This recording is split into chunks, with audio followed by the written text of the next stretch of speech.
موږ یو داسې اسلامي ریاست چې اوسېږو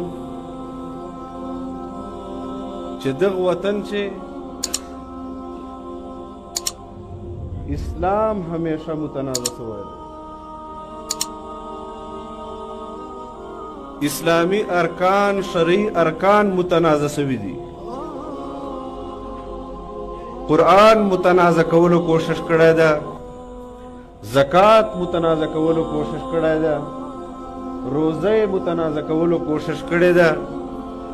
ریاستی سطح باندې اسلام او اسلام په حق چې پروپیګنډه تر ننه نه ده سوې، اسلام خلاف پروپیګنډې خو حکومتو په سطح باندې موږ وطن چې همیشه سوي. نن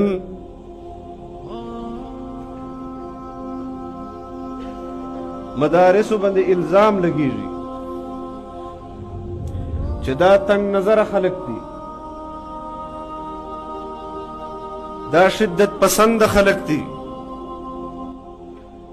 خو موږ دا دعوه ده چې چوره وسیع النظري په مدرسې ملا او په مدرسې طالب چې ده دوره د دغه نام نهاد لیبرل او سیکولر طبقې چې نسته. نن نه یو دوه درې ورځې مخکې تاسو خپله وکتل چې د حقوق خواتین په نام باندې عورت مارچ انعقاد په اسلام آباد چې وسله او هغه ګډ نارې چې انسان په خپل ژبې باندې ذکر نسی کولای د پاک ماحول چې هغه په هغو پلی کارډ باندې درج وي او ځان ته حقوق غوښتل چې موږ ته دا معاشره حقوق نه راکوي. موږ په ذهن چې هم یو سوال پیدا سوی چې داسې کوم حق ده چې اسلام تا ته درکړی ده او دا معاشره تا ته نه درکوي. نو موږ هغه پلی کارډ چې په کومه باندې دو نارې درج کړې وې، یو پلی کارډ باندې ما یو حدیث نه ولیدی چې دو نقل کړی وي چې پیغمبر اسلام خو ما ته دا حق را کړی ده، خو دا معاشره ما ته دا حق نه راکوي.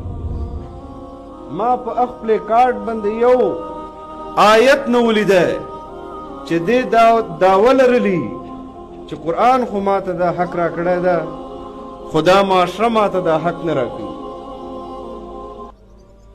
تاسو کتلی دي چیرې چې دو دا دعوه کړي چې شریعت موږ ته دا حق را کړی ده، خو دا معاشره موږ ته دا حق نه راکوي. خو بیا واضحه ده خبره چې دا هغه حقوق غواړي چې کوم مغربي تهذیب چې هلته ښځو ته میلاو. نو موږ وطن پاره خلکو قربانیانې دې پاره نه دي کړي چې دلته به د مغربي تهذیب پرچار کیږي. موږ ملک حاصل کړی د اسلام په بنیاد، موږ قربانیانې ورکړي دي اسلام په نام باندې.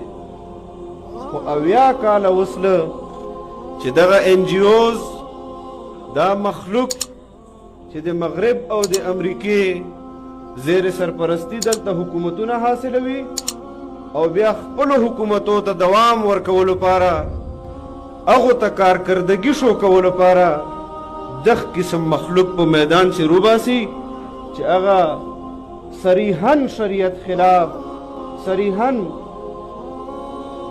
رسول الله اقوال خلاف، صریحاً قرآن حکمونو خلاف خپل آواز بلند کوي، دغه معاشرې ته نقصان ورکوي. په یاد وساتو ملګرو چې په دو لارې چې اصل رکاوټ دغه دیني مدارس دي چې د تاسو معاشرې تهذیب جنگ کوي، د تاسو ایمان حفاظت کوي، د تاسو معاشرې اقدار حفاظت کوي.